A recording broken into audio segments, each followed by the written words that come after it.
Welcome to Things I've Learned. We have my co-host Ron, and we have a guest today, Virgdant. Hello. So first, we wanted to talk a little bit about your background, kind of just jump in. I guess I can start, I know you through school. We went to school together, and we reconnected on Instagram. So The power of social media.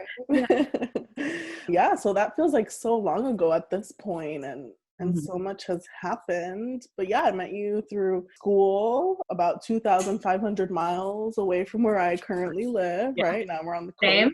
coast. Yeah. And I came back to New Jersey, my hometown, which is, my small but mighty town of Latinos, and went to school, back here, and pursued my master's in social work after graduating from undergrad and with a degree in family life, so nothing related to social work. Because similar. It just so happened that when I decided that I wanted to do social work, the school didn't have the degree. So it's okay to pursue things that your school doesn't offer, I guess, is the lesson I learned there, right? It's never too late. And then you find other ways to do it. So my way was I decided I wanted to do a master's, and so chose the school and applied, and luckily got in and came back, studied, graduated, and now I'm working in New York City. Wait, so what's your ethnicity? What's your background there? So I'm actually a first generation Dominican American. So I was the only one in my family born in the United States, which I like to show off to my brother because he feels like he was born here, but he wasn't. So he had to go through the naturalization process and all that. But I was born in actually Massachusetts, and then came down, and New Jersey's been my home ever since. How long has your family been in the United States? That's a great question. So my immediate family, as in my parents, they actually officially moved here when my mom was about 6 months pregnant with me. Oh. From what I've been told. So yeah, they weren't here very long before I came into the world and blessed their life. But yeah, so my brother he's about 6-7 years older than me. So he was about that age when he came.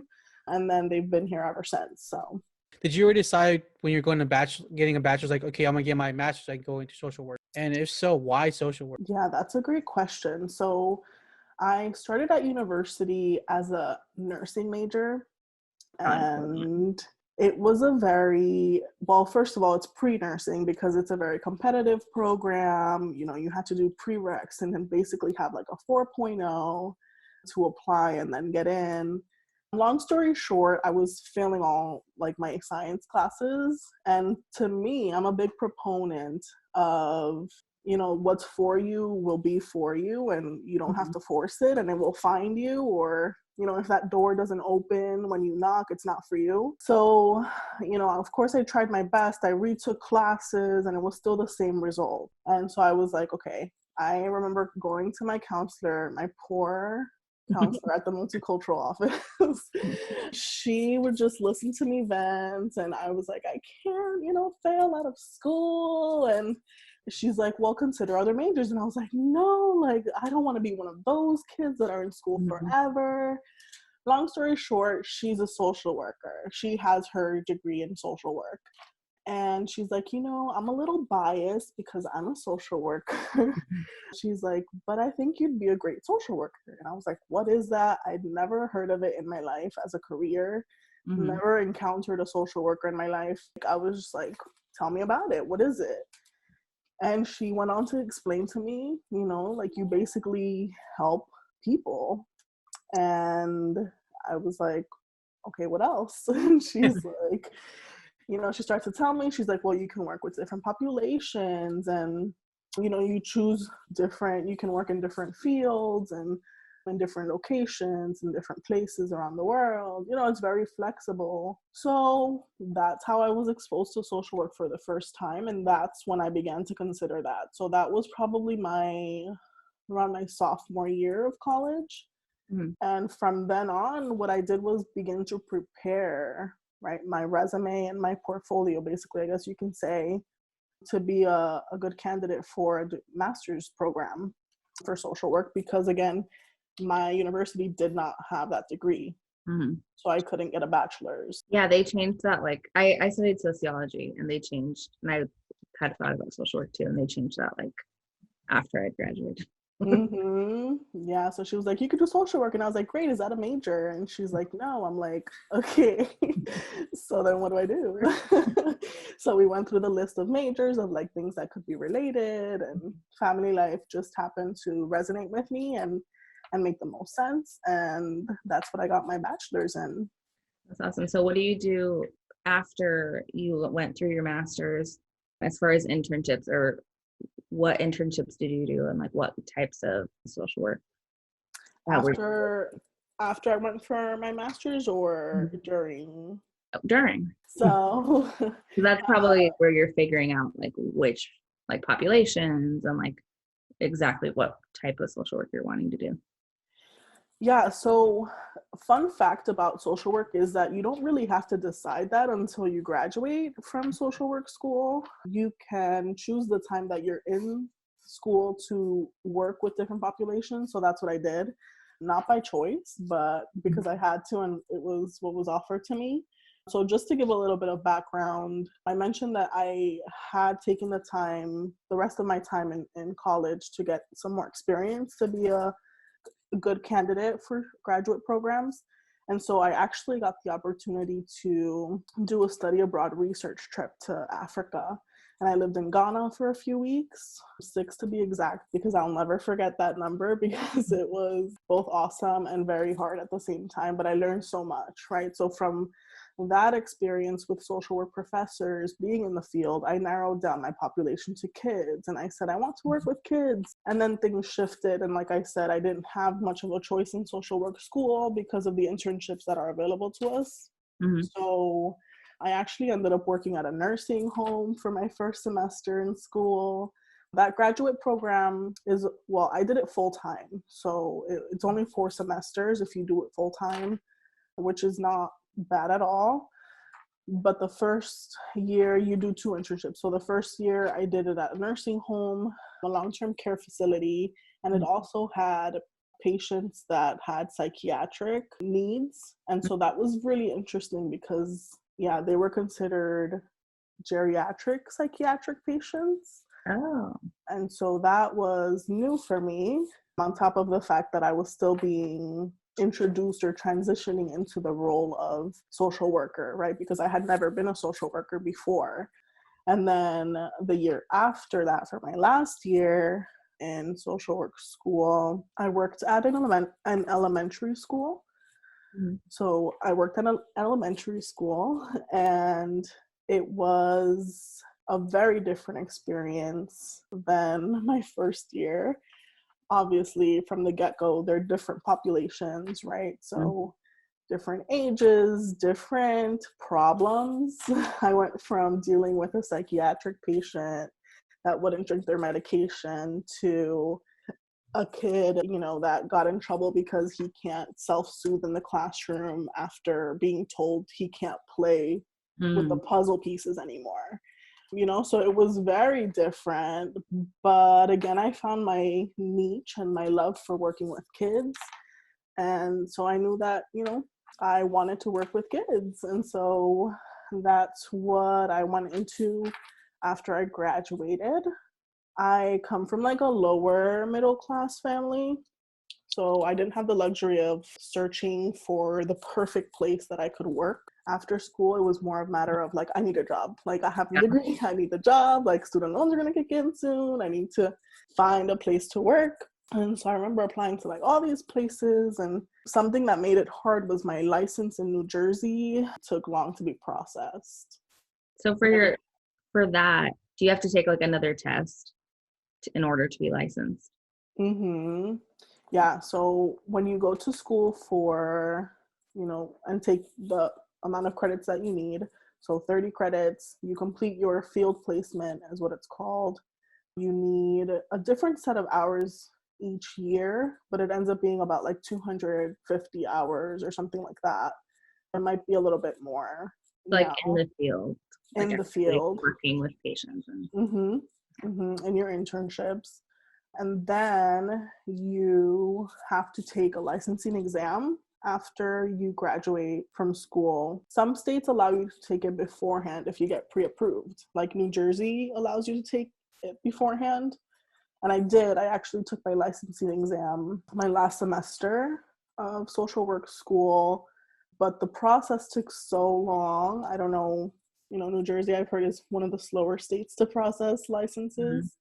And so, it was still May and I still hadn't received my paperwork. My license number essentially is all I needed. And people in other states had and, were able to get jobs. So I did what I could and I actually started applying to jobs in New York City. So social work licenses are independent to each state, but I found a loophole in New York City because I technically didn't have a license yet in New Jersey, but I did have my scores. So I completed the paperwork in New York as if I didn't have a license because I didn't at the time, and then was able to get it that way and start working. I also found a job that didn't require a license, only required my master's degree in social work. So that's another, loophole that I found to be helpful in my hunt for jobs. But I went and I started working for a nonprofit. I was a psychotherapist, an in-home family therapist for them, practicing a specific type of therapy, which was functional family therapy. And that was an awesome experience, also very hard, as you can imagine, going into people's homes in New York City. A lot of our families lived in the projects, and you had to see the adolescent, which would be like the targeted child, in order for them to receive therapy. And so when our adolescents home in the evenings, right? So that was definitely a fun experience for me. Didn't last there very long, to be honest, but that's okay. Again, to me, it's you learn from experiences in your life and you take them and you take what you learn and you move on to better things. Right. And then I ended up going to where I am now, and I've been there for about 3 years now. And it's actually a different realm of social work than I had anticipated. So I went from doing clinical work, in home with patients and clients, to doing program coordinating and using my social work skills that way and creating curriculum for students that would bring them to be more aware of their social skills and their needs of what an adolescent is going through. Oh, sorry. Oh, go ahead. Do you work with like a specific company, or are you working with like schools, like nonprofit? Yeah. So I actually work for New York Presbyterian Hospital. So it's a youth medical program through them. It's a community-based program. And these kids apply to the program. It's a pretty competitive program to get into. We only accept about 15 kids a year. And they're with us for 6 years. So the main mission of our program is to expose them to health careers. But one of the, I guess you can say, like branches of that and branches of our program, or the mission of our program, is to also just make them a good human, right? So having them be aware of all of these things that are going on with them in development is an important part of that. Not to mention the population that we work with, or just any family and teen family and family with teens, things come up, right, where a social worker is needed. So although my position in the program is not social worker directly because of restrictions, in the hospital, and social workers in the hospital have to be union, and there's a lot of red tape around that. I still do get to use my social work skills and my education and background to refer kids to therapy if they need it, to make that curriculum, right, to host workshops for the parents, host workshops for the kids on things like technology, social media, anxiety and depression, right, because I'm still a social worker and I still have that knowledge. So I try to educate that population as much as I can. Not to mention that it's also a mostly Latino population. So a lot of our kids are from the Washington Heights and Inwood area. That's one of the eligibility criteria. So again, they're kids like me, kids like us, right, that haven't had a family member go to school or university, that aren't educated. Some of their parents don't even speak English. You know, some of their parents sell food on the street that they cook at home just to make ends meet and things like that. So how does one apply to it if the parents don't speak English? Does a child do it, or does another adult do it? that's a great question. So siblings translate. I mean, the application itself is also in Spanish. And then we have bilingual staff that also help. So that's how it's possible. And then we try to also have presentations and all the content that we share with families be bilingual as well. You said that you're with these kids for 6 years. Mm-hmm. So is it every year you guys select a new like 15 or keep adding 15? I think it's Correct. 15, Yeah. right? So it's a cohort, and they grow together. So they all start together. We only recruit sixth graders. So they apply in the sixth grade, get in the sixth grade, and then in the seventh grade, start program and grow together until 12th. Wow. Yeah. So it's pretty impressive. And our retention rate is pretty good as well. Like we're in the upper 90 percentile, like 90, 95-ish percent of retention and completion rate. Is the goal for them to like apply to college, specifically in like healthcare? Right. So ideally, because our curriculum is centered around the sciences and careers in the health sciences, we want them to learn and be motivated and inspired to be something in that field. And some of them come in right off the bat, you know, sixth grade, 11-year-olds, they're like, I want to be a doctor. And you're like, okay, great.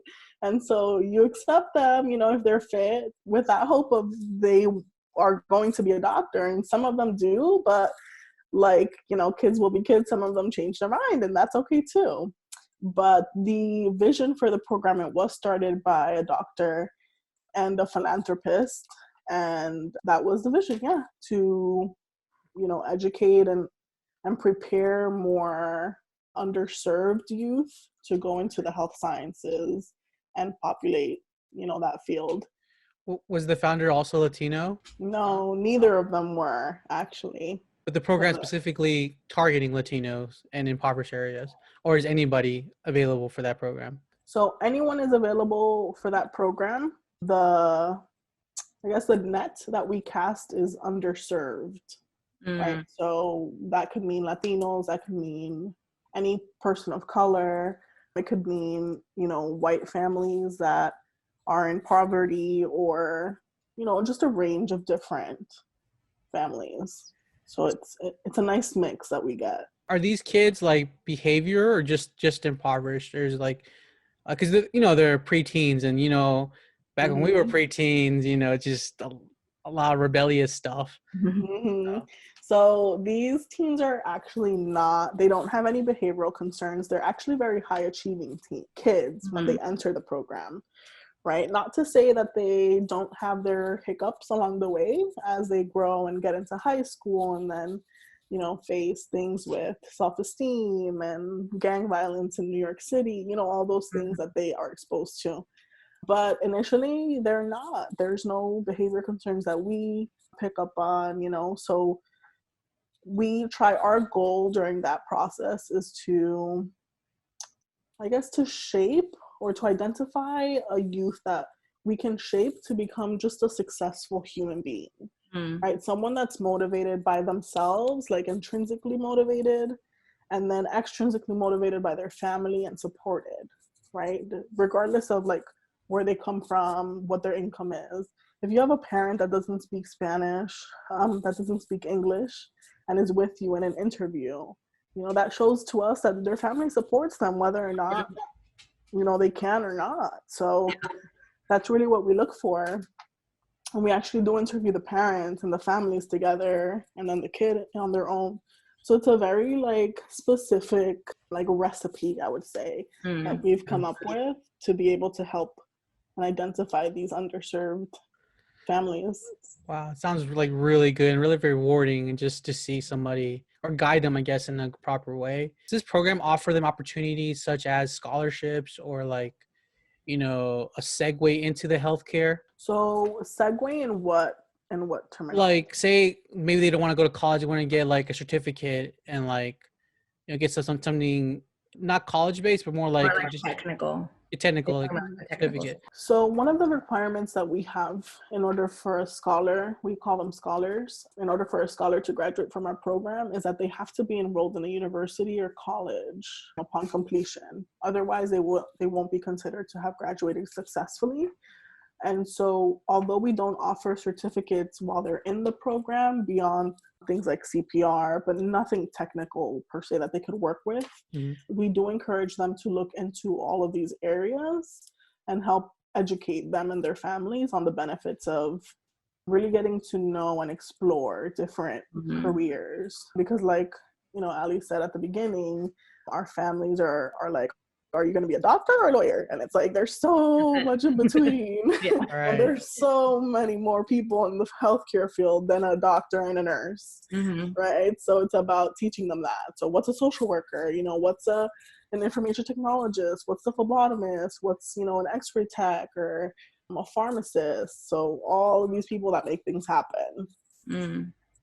That's really cool. So as far as kind of your experience there, as well as like your past experiences, what would you say has been like the most thing that you're passionate about, or what like gets you excited about doing social work every day? That's like a big question, but yeah, that is a big question.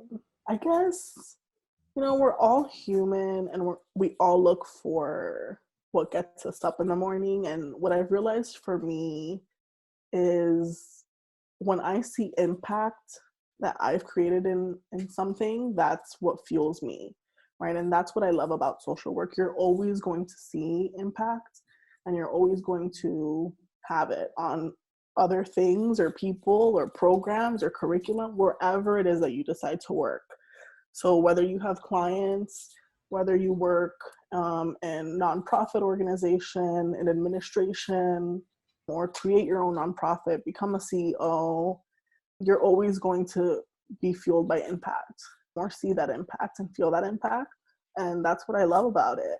I also love that I can do so much and have flexibility in the locations that I work, the populations that I work with.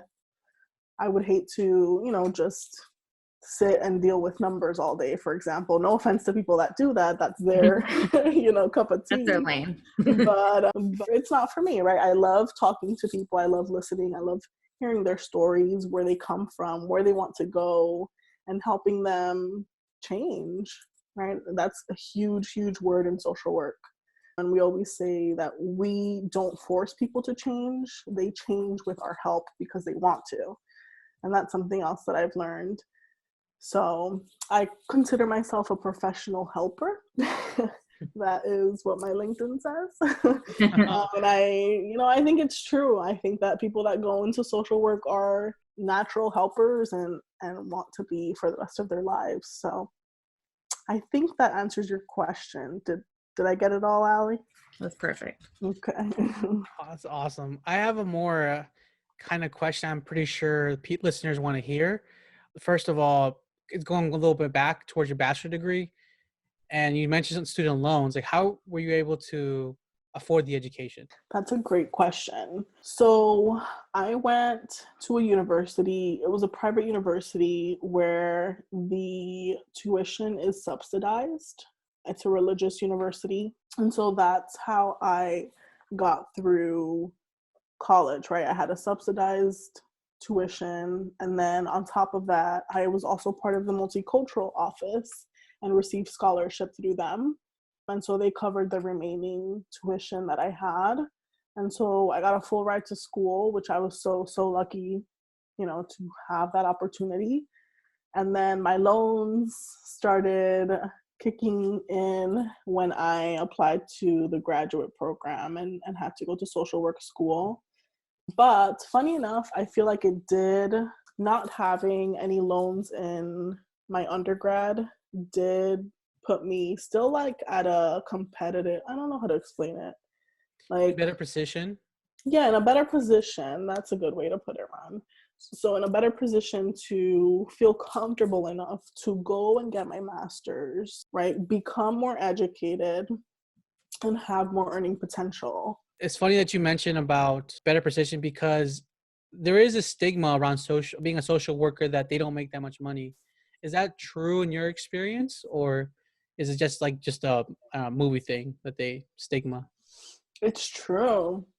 It's actually one of the reasons why I left that nonprofit and looked for something more, because I was putting myself more at risk being in that position, in that job, right? I was going out in the streets into these families' homes, hostile children, behavioral concerns. These kids had cases with the state, and I wasn't seeing the money that you would think while putting myself at that risk, right? Yeah. And so when I saw the salary for my current job, it was almost night and day, because well, my theory is that this is a private company, right? I think we still have some bearings in nonprofit or have some, things like that, but it's a much bigger organization, right? It doesn't consider themselves Right. nonprofit. I think they end up being like not for profit or something like that. I don't know if it's the same thing, but Is the job search like do people want to hire a social worker, or is it so super competitive, or even though they don't pay as well? So everyone wants social workers. They just don't pay us enough is the problem. Is it competitive though? Do you have to compete with other people, or is it not as much because people want to get paid a certain amount? See, the thing is that you don't find out what the salary is, just like any other, field. You don't find out until you go for the interview. And so you might go in. I've applied for positions even, in the last few months. I hope my boss doesn't see this, but in the last few months. But to the point, see, this connects nicely, because I will say that I have applied to jobs in the last few months. I go on the interviews, everything looks great, and then they give me the number, and I'm like, no thanks, So again, we go back to, we don't get enough. And when you start to think about your value, it makes it so hard to find a job that you want to go for. You really do have to do it for the love and the passion of the people, And I've also heard a lot about burnout. Sorry, I had to get my dog who was barking like crazy. It's okay. Yeah, how do you feel about because I had almost done social work, a lot of people had talked to me about burnout and how that can be an issue because of, I think, the nature, what you're saying, pay, as well as how much maybe clients you're working with. Mm-hmm. How does that play into, your role now versus roles in the past? Yeah, that's a really great question. And it's something that comes up in any room with social workers. We work with heavy things. We work with heavy feelings, heavy problems, heavy emotions.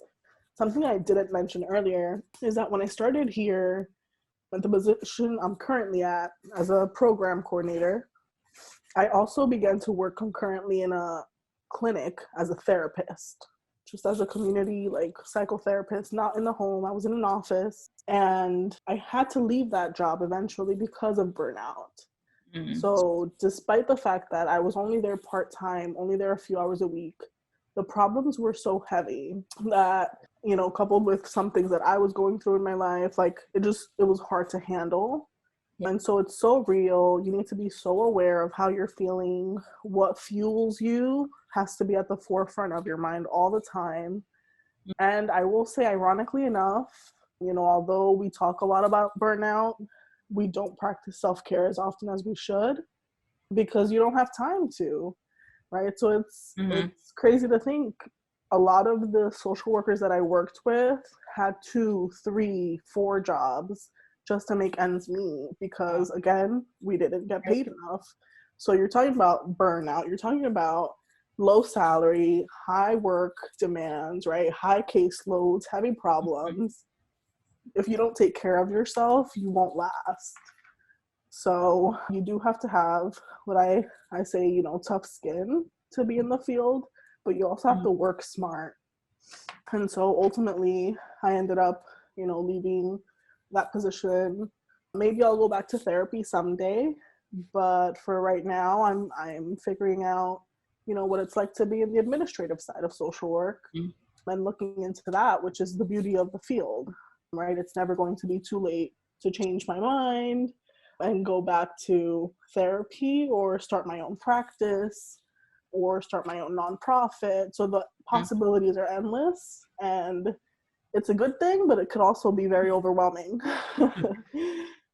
But yeah. If you were to start your own practice or start your own nonprofit, do you think you need a higher degree for that, like a doctorate? No. So a master's in social work is really great because after you get your education, you can get actually 2 additional licenses. Well, I guess 1 additional.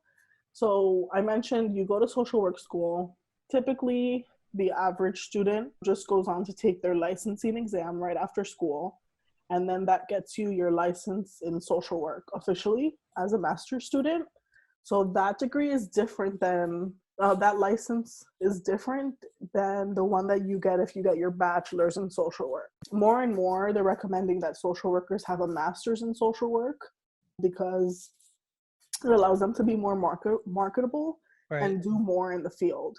So as a student or as a social worker with your master's degree, you can do therapy as long as you are supervised by someone with a higher license, such as a licensed clinical social worker, which we call for short an LCSW. LCSWs are allowed to actually start their own practice, be reimbursed by insurance, and you don't have to go back and get your doctorate. You can achieve that license only with your master's in social work, and then take that first licensing exam, right, that everyone takes, and then you have to complete a specific amount of hours and then complete another sitting exam to get your LCSW. But after that, you're all set. You just have to complete your continuing education credits every year to remain licensed, and that's it. So it's a very, you know, easy degree to maintain, I'd say. As far as like burnout, kind of what we talked about before, what kind of steps do you do to promote like your own self-care so that you can prevent burnout? First and foremost, for me, I realize that it starts with where you work and who you surround yourself with, both at work and outside of work. Right. So anyone that is taking my energy unnecessarily, I've learned to just say, not today. Yeah. You know, so yeah, you definitely learn that as you grow older, which is you don't have time for this, so, you know. no. Exactly. Yeah. Especially when you're dealing with like people's problems in your head, you're like, I don't need yours too. Yeah. So that is one of them. I love to go away and travel. So pre-COVID, I used to take a couple of trips a year to new places. I think doing what you love is very important. I love spending time with family. I love watching movies. What else? I love to sleep. And Yes. that's I like, feel you there. people are like, I love to exercise. I'm like, no. I exercise because I have to, but I love to sleep. I recently, strangely enough, picked up a side hustle and got into promoting and educating on vegan skincare for a beauty company. And so I do that, and I feel like that's fueling me to complete my day job. I love that sounds your weird. videos. But thank you. So that piece has actually allowed me to bring out my creativity, which I love, you know, to do. I like to think funny person. So it allows me to show that side, right, that I can't always show in social work because of like the things you talk about. Like you can't go in and like be silly about anxiety and depression because it's like a serious topic. So True. yeah. So yeah, just finding different outlets. And then I'm still exploring, you know, what I could do for self-care too, because for a long time I was like, as a student and then working part-time to get through grad school, but also doing internship, I had maybe like an hour to myself a day. And so like when people ask you, how do you self-care in your first job interview? I'm like, I've been a student all my life. Like, I don't know. That's great to hear. I mean, just because, you know, you always got to take care of yourself first, then you got to take care of other people, you know? I always really say that a lot. But based on that, what does your family think of your career? Are you like the first one to get a master's in your immediate family? So funny enough, my brother and I are 7 years apart, but we've graduated almost at the same time from both of our degrees. So that's been really fun. Yeah, but technically he graduated first, a few months short of me. So I guess I'm not the first in my family. But what was the other part to that question? Are your parents like, what does the family think? Yeah.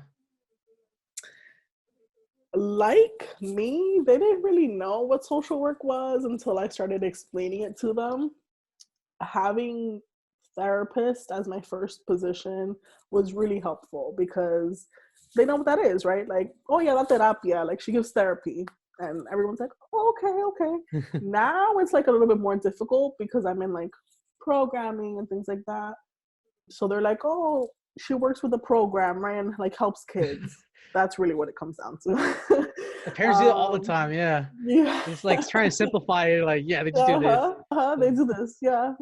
But to them, they've always been supportive with whatever we want to do. Of course, you always get the question, like, are you going to make money with that? Especially at the beginning. But my mom and my dad know that, you know, I love money. It's my therapy. I just saw a meme about that. And it was like, what's your therapy? And it said, like, money. And I was like, that is so true. I'm trying to break, you know, generational poverty here. So my parents know that ever since I was little. I was like, I'm going to be rich when I grow up. And they're like, well, what are you going to do? I'm like, I don't know, but I'm going to be rich.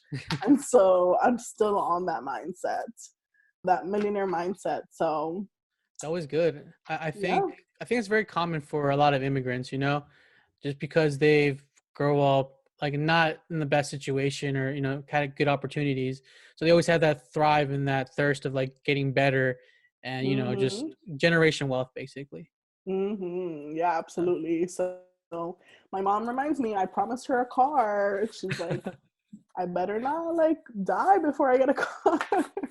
But it's those material things that we associate with success, right? Which, I mean, we truly know that they don't equate to each other. But again, like you're saying, you know, in our immigrant families, that's what it equals. That's part of the equation. And I'm here for it. To me, it's a little bit of both. So back to like, yeah, what you just talked about, money. I don't think there's any shame in like wanting obviously to have like that generational wealth and like, yeah, being like candid and be like, yeah, like I want that for myself and I want that for my kids. So yeah. So that reminds me about something else that I was reading, and it's how a lot of times people think ambition is a bad word, but it's really not. You know, like, and I've experienced that in my family. I don't know if you guys have as well, where my mom, you know, she'll say, oh, well, you're too ambitious, that's why, and use it like in a derogatory way.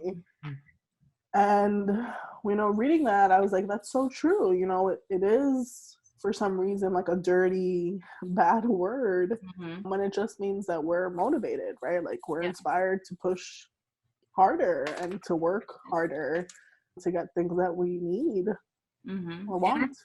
I love what you said too about like it being a mindset, because like, and earlier too what you said about like who you're surrounding yourself with, because obviously like having that mindset as well as like surrounding yourself with people that are achieving or are working towards things or are ambitious really impacts you.